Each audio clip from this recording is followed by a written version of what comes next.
Hello everyone, स्वागत है हमारे यूट्यूब चैनल पर। मैं सुनील कुमार। आज की क्लास में हम लोग जानेंगे अमीबा में पोषण, न्यूट्रिशन इन अमीबा। एक माइक्रोबायोलॉजी की टॉपिक को यहाँ सीखेंगे। तो यहाँ पे हम लोग को सीखने के लिए है अमीबा में पोषण।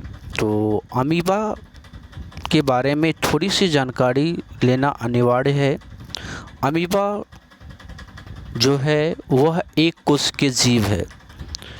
कहने का मतलब यह एक यूनिसेल्युलर ऑर्गेनिज्म है। तात्पर्य यह है कि इनका बॉडी एक कोशिका से बना है, इसलिए इसको यूनिसेल्युलर ऑर्गेनिज्म कहते हैं। तो ऑर्गेनिज्म सेल की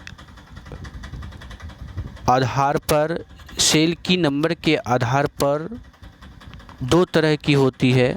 एक यूनिसेल्युलर ऑर्गेनिज्म होते हैं और एक मल्टी सेल्युलर ऑर्गेनिज्म होते हैं।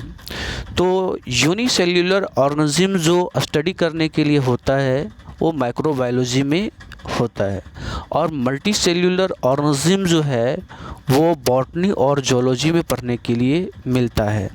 तो चलिए हम लोग जानते हैं ये यूनिसेल्युलर ऑर्गेनिज्म के बारे में कि ये अपने पोषण किस प्रकार करता है, यानी अमीबा में पोषण किस प्रकार होता है, इस चीज़ को जानते हैं।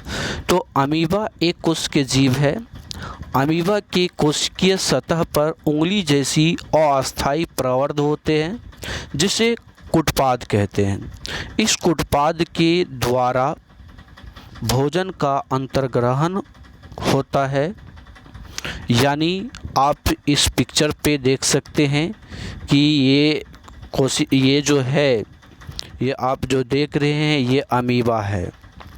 ये अमीबा जो है ये एक कोशिकीय प्राणी है, और इसके बीच में जो एक गोलाकार स्ट्रक्चर देख रहे हैं काले रंग की जैसे, तो उसको हम लोग केंद्रक कहते हैं।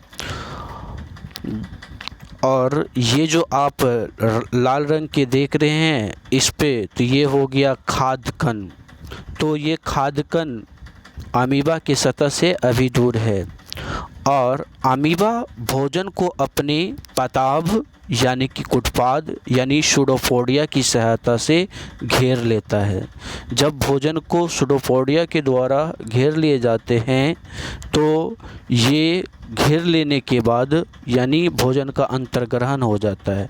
अंतर्ग्रहण होने के बाद उसको क्या करता है, संगलित कर लेता है, यानी फ्यूज कर लेता है, और फ्यूज होकर वो एक जो वैक्यूल बना लेता है जिसको फूड वैक्यूल कहते हैं, और फूड वैक्यूल में वह जमा हो जाता है।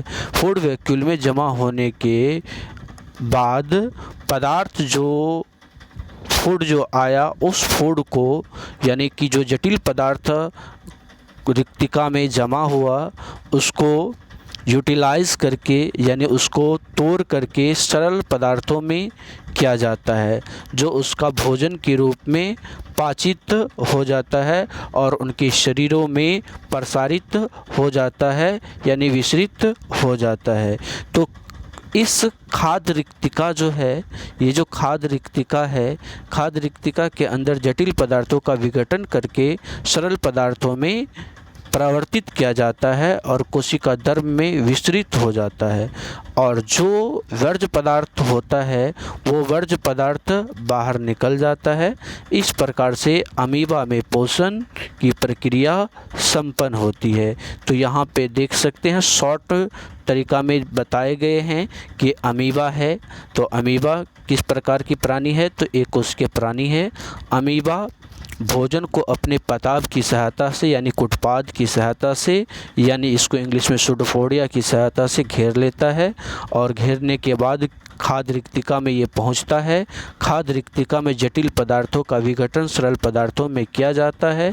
बचा हुआ अपच कोशिका की सतह की ओर गति करता है, यानी कोशिका की सतह की ओर गति होकर के वहाँ से वो निष्कासित हो जाता है।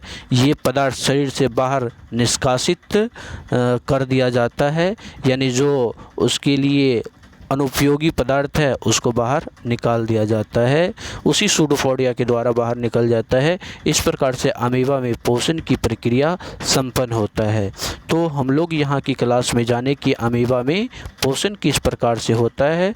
तो अगले की क्लास में हम लोग जानेंगे पैरामीशियम में पोषण किस प्रकार से होता है, और उसके नेक्स्ट क्लास में जानेंगे मानव में पोषण किस प्रकार से होता है। अगर आपको वीडियो अच्छा लगे तो लाइक करें और हमारे YouTube चैनल को सब्सक्राइब करें।